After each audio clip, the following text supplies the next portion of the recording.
સૌરાષ્ટ્રની ધરતી પર એ સમયે દેવાત વાંકની આણ વરતતી હતી. એની સામે દુશ્મની કરવાનું કોઈનું ગજું નહોતું.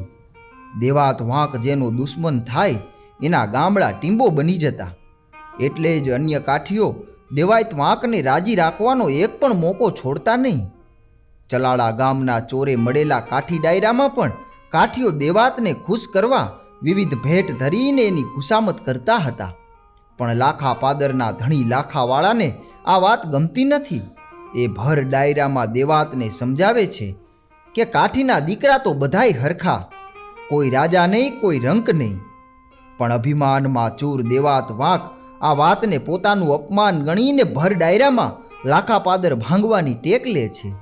અને પછી આવે છે ભયંકર રાત, જ્યારે લાખાવાળો ગામત્રે ગયો છે ને પાછળથી દેવાત વાંક અને એનું કટક કાળ બનીને લાખા પાદર ઉપર તૂટી પડે છે. લોહી વહે છે, ચીસો ગુંજી ઉઠે છે અને લાખા પાદર ભાંગે છે. પણ એ જ અંધારી કાળ રાત્રિમાં માત્ર 15 વર્ષની દીકરી હીરબાઈએ સાહસની એવી તો કહાણી સર્જી કે સમય પણ એ પરાક્રમ જોવા થંભી ગયો અને એ ઘટના ઇતિહાસ બનીને કાયમ માટે સમયની આંખોમાં સચવાઈ ગઈ. આ અદ્ભુત શૌર્યગાથા પ્રખ્યાત પુસ્તક સૌરાષ્ટ્રની રસધારમાંથી લેવામાં આવી છે, જેને રાષ્ટ્રીય શાયર ઝવેરચંદ મેઘાણીએ પોતાના શબ્દોમાં અમર બનાવી છે.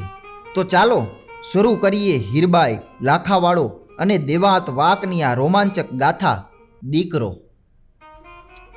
આપા દેવાત, આ તમ સારું થઈને હોકાની બજરનું પડતલું આયણું છે. મીઠી બજર હાથ પડી તે મનમાં થયું કે આ બજરનો ધુવાળો તો આપા દેવાતની ઘૂંટમાં જ શોભે. એમ કહીને ભર દાયરામાં એક કાઠી આવી વચ્ચોવચ્ચ બેઠેલ એક પડછંદ પુરુષની સામે તમાકુનું પડતલું ધરે છે અને જાણે કોઈ ખંડિયાની પાસે નજરાણું લેતો હોય તેવો એ પુરુષ જરાક ડોકી હલાવે છે. એની સોનાના વેઢવાળી આંગળીઓ દાઢીના કાતરા ઉપર રમે છે. ત્યાં તો બીજો કાઠી ઊભો થાય છે. આપા દેવાત, આ નવા નકોર હોકોય હું ગંગા જમની તાર મઢાવીને ખાસ તમસાટું જ લાવેલ છું. સારું રાજ તો ઠેકાણે જ શોભે ને ભા. થોડુંક મોં મલકાવીને આપો દેવાત હોકાની ભેટ સ્વીકારે છે. ને આ ઊનની દડી, એમ કહેતા ત્રીજા ભાઈ આગળ આવે છે. આપા દેવાત, તમારી ઘોડીને માથે આ મસરૂ જેવી થઈ પડશે. ઘોડીનું ડીલ નહીં છોલાય, ખાસ બનાવીને આણી છે હો. ચલાળા ગામના ચોરા ઉપર દરબાર ઓઘડવાળાના આઈને કારજે કાઠી ડાયરો એકઠો મળેલ છે. ત્યાં તમામ કાઠીઓની મીઠ ફક્ત ગુંડાળાના ગલઢેરા દેવાત વાંકને માથે જ ઠરી ગઈ છે. દેવાતને જ રીઝવવા સારું સૌ મથે છે. દેવાતની આંખ કરડી થાય એ વાતનો તમામને ફફડાટ છે. દેવાત વાંક જેનો દુશ્મન બને તેનું ગામડું 3 દિવસમાં ટીંબો બને. આગેની એક થાંભલીને થડ ઢીલ ટેકવીને એક આધેડ અવસ્થાનો મર્દ બેઠેલો છે. પછેડીની પલાઠી ભીડી છે, એની મૂછો ફરકી રહી છે, એના હોઠ મરક મરક થાય છે. પડખે બેઠેલા કાઠીને હળવે સાદે પૂછે છે, કાઠીઓમાં કઢી ચટાપણું ક્યારથી પેઠું ભાઈ?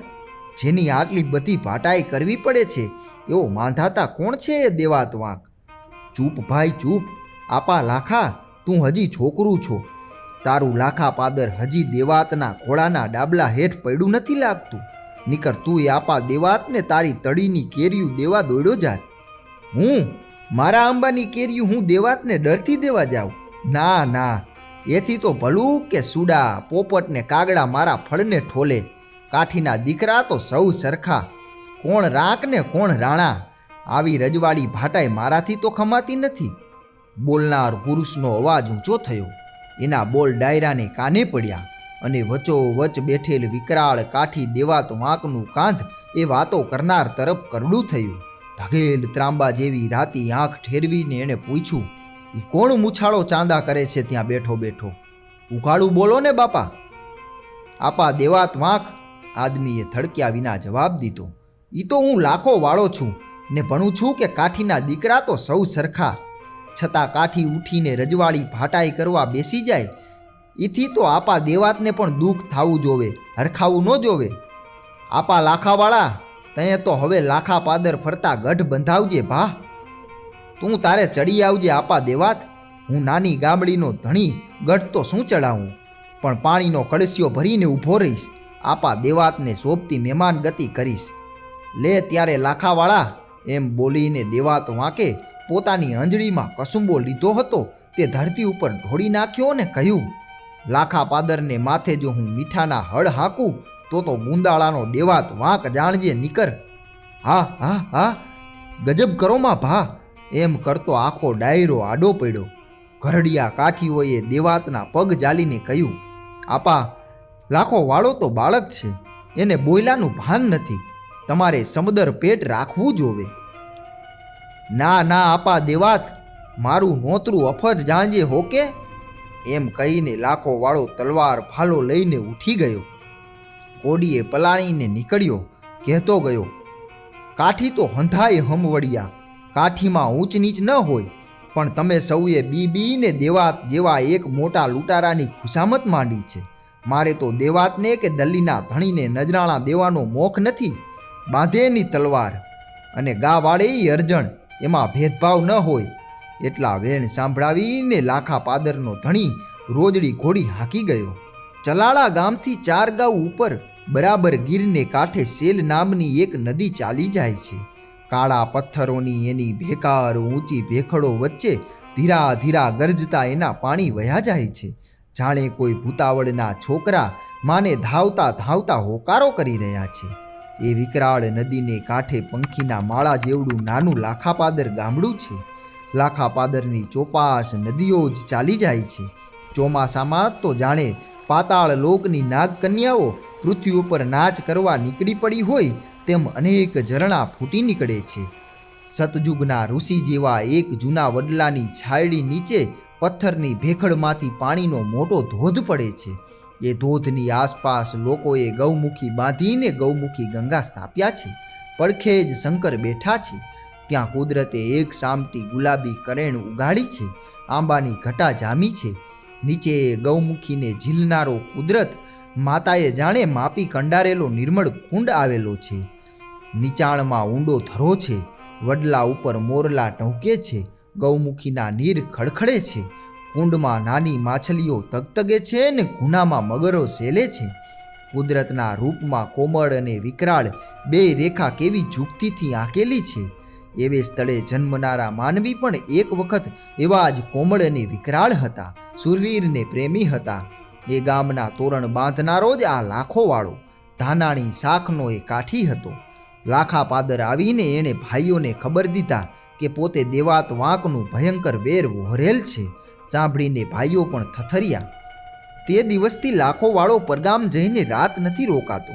જ્યાં જાય ત્યાંથી ઝાલર ટાણે તો ઝાંપામાં આવી જ પહોંચે. એ વાતને તો 6-8 મહિના થઈ ગયા. લાખાવાળાને લાગ્યું કે દેવાત કાં તો ભૂલી ગયો ને કાં તો થડકી ગયો. એ રીતે મનમાંથી ફડકો ઓછો થયો. એક દિવસ લાખોવાળો ચલાળે ગયેલ છે. ઓઘડવાળાની ને એના ભત્રીજાની વચ્ચે તકરાર પતાવવાની છે. સાંજ પડીએ એણે રજા માગી, પણ ઓઘડવાળો કહે, આપા, આજની રાત તો નહીં જવા દઈએ, અને હવે ક્યાં દેવાત તમારી વાસે ભમતો ફરે છે. લાખોવાળો કચવાતે મને રોકાયો. અહીં લાખાપાદરમાં શું થયું?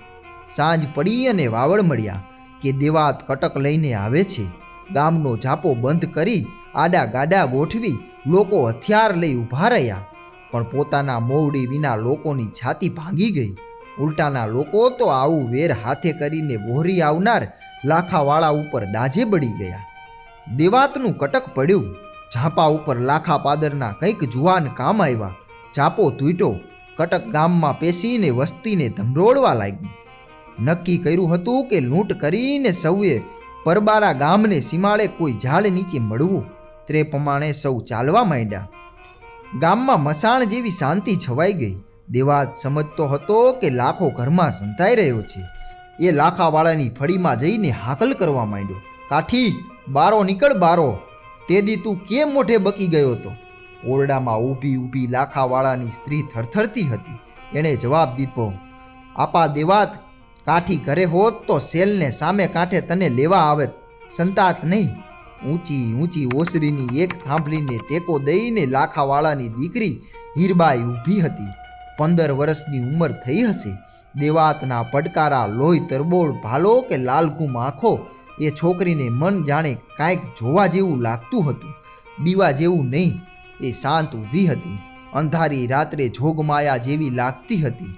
મોતની લીલા તો જાણે ખૂબ નીરખી હોય તેવી ઠરેલી એની મુખમુદ્રા હતી. પેલા વડલાની છાંયડીએ રમેલી, કછોટા ભીડીને ઝાડવે ચડેલી, ધરામાં ઢબી ઢબીને વજ્ર જેવી એની કાયા બનેલી. સેલ નદીના ખૂણામાં એણે મગરમચ્છના મોંમાંથી બકરું પણ છોડાવેલું ને હીરબાઈએ તો લાખા પાદરના ચોકમાં સેલ નદીના કાંઠા ગુંજી ઉઠે એવો તેજમલ ઠાકોરનો રાસડોએ કઈ વાર ગાયું હતું કે ઉગમણી ધરતીના દાદા કોરા કાગળ આવ્યા રે, એ રે કાગળ દાદે ડેલીએ વંચાવ્યા રે. કાકો વાંચે ને દાદો રહ રહ રોવે રે, ઉપર વાળેથી તેજમલ ડોકાણા રે. સિદ્ધને રોવો છો દાદા શું છે અમને કેજો રે, દળકટક આવ્યું દીકરી વારે કોણ ચડશે રે. સાત દી કરીએ દાદો વાંજીયો કે વાણા રે, હૈયે હિંમત રાખો દાદા અમે વારે ચડશું રે. દેવાતે જોયું તો ફળીમાં એ કન્યા ઊભી હતી. તે થાંભલી પાસે જ એક વછેરો બાંધેલો. બાપ સગા દીકરાને ચડવા ન આપે એવો એ વછેરો હતો. લાખાવાળાનો આત્મારામ એ વછેરો. દેવાતે વિચાર્યું કે આ વછેરો લઈ જઈને જગતને બતાવીશ. લાખો વાળો જીવશે ત્યાં લગી નીચું જોઈને હાલશે. પોતાના હાથમાં ભાલો હતો તે ઓસરીની કોરે ટેકવીને વછેરાના પગની પછાડી છોડવા દેવાત નીચે બેઠો. માથું નીચું રાખીને પછાડી છોડવા માંડ્યો. બરડો બરાબર દીકરી હીરબાઈની સામો રહ્યો. ઓરડામાંથી માં કહે, બેટા હીરબાઈ અહીં આવતી રહે. પણ હીરબાઈ શું જોઈ રહી છે? તૈયાર ભાલો, તૈયાર બરડો અને નિર્જન ફળિયું. વિચાર કરવાનો એને વખત નહોતો. એણે ભાલો ઉપાડ્યો. ત્યાં ઊભા જ બે હાથે ચાલીને એ જોગમાયાએ દેવાતના પહોળા બરડામાં ભાલાનો ઘા મૂક્યો. ભચ્ચ દેતો ભાલો શરીર સોંસરવો ગયો. દેવાતને ધરતી સાથે જડી દીધો. નીચે ઉતરી દેવાતની જ તલવાર કાઢી હીરબાઈએ એને ઝાટકા મૂક્યા. શત્રુના શરીરના કટકા કર્યા. પછી માને બોલાવી, માડી પછેડી લાવ, ગાંસડી બાંધીએ. દાણાની ગાંસડી બાંધે તેમ ગાંસડી બાંધીને ઓરડામાં મૂકી દીધી. કોઈને ખબર ન પડવા દીધી. ધીમે ધીમે ગામમાંથી આખી ફોજ નીકળી ગઈ હતી. સૌને મન એમ હતું કે દેવાત તો મોઢા આગળ નીકળી ગયો હશે. દીકરીએ તેજ ટાણે ગઢવીને બોલાવ્યા. કહ્યું, ગઢવા ચલાળે જાઓ ને બાપુને કહો કે પરબારા ક્યાંય ન જાય. અહીં આવીને એકવાર મોઢે થઈને પછી ભલે દેવાતની સામે જાય, પણ પરબારા જાય તો મને મરતી દેખે. ગઢવી ચલાળે પહોંચ્યા.